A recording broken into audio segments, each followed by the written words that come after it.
49,360 kilograms, or 54 tons, per day. Note to self.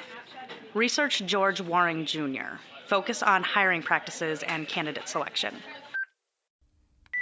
Good news, the state of Ohio has accepted my grant proposal, which means I must stop my research into the potential modern applications of 19th century night soil collection. Dr. Haddad will be much relieved. For the purposes of objectivity, the subject of my analysis has been made for me. I am to report to the township of Mount Absalom in May. Note to self. Begin looking for long-term temporary housing. Housing option 1. Fenwood House Boarding Services. Pro, proximity. The boarding house is within Mount Absalom itself, and the nearest sublet is 30 to 40 minutes away in the neighboring town of Julian. Travel and subsequent expenses will be minimal. Also, it will allow maximum exposure to culture and, air quotes, personality of the town. Concept. Recording stillness, followed by the repetition of the word stillness over the top of itself. Stillness. Still, stillness. Ness. Still, stillness. Stillness. Ness. And then again, stillness.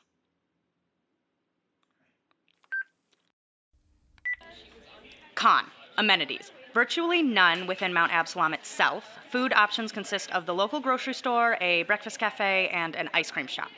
Note, pro, evening meals are included in the rooming fee of Fenwood House, so food is not a necessity, though options would be preferable. Access to coffee is also included in the rooming fee of Fenwood House. Pro.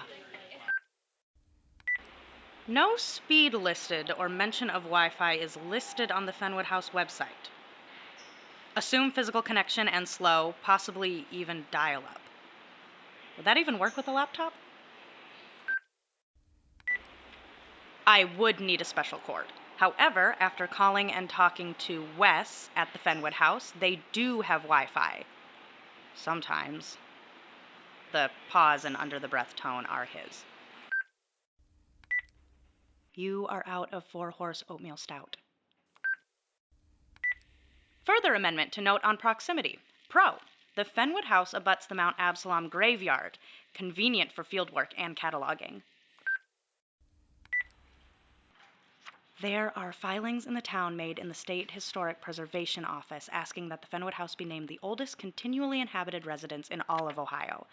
The claim is under dispute as the house was remodeled at some point in the Gothic Revival style. Still. Just found the webpage for Fenwood House Haunted Tours. Apparently, it advertises itself as, and I quote, the most haunted house in all of Ohio, filled to the rafters with ghosts, ghouls, and geists that bump in the night. Summer and weekend shows for those who dare. Unquote. Con. Having trouble finding an exact layout of the house.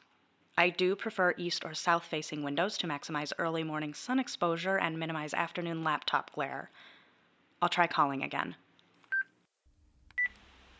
Who died here app. I have found 22 names of people who died in the house. Nothing related to black mold, gas leaks, or carbon monoxide poisoning. 8 deaths from TB, but that was in 1896, and as tuberculosis bacteria can only live 4 hours in the air, I believe I am safe.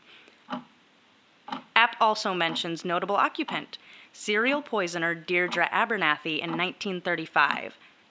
No deaths attributed to her. She just stayed in the house for 2 days on her way to a job as a cook at Cincinnati General Hospital. I have decided the Fenwood House makes the most economic and locational sense for long-term lodging while I conduct my study of the town. I have talked to Ms. Harper, who hereafter I will refer to as Dot under punishment of no hot water in my shower. Her words. And my move-in date is April 15th. Included in my rent is 2 complimentary tickets to the ghost tour for me and a guest of my choice. Yay! Buy a dial-up adapter for your laptop, just in case.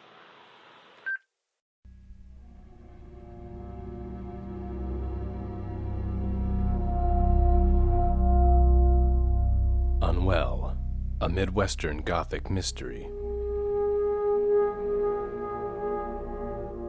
Learn more at unwellpodcast.com.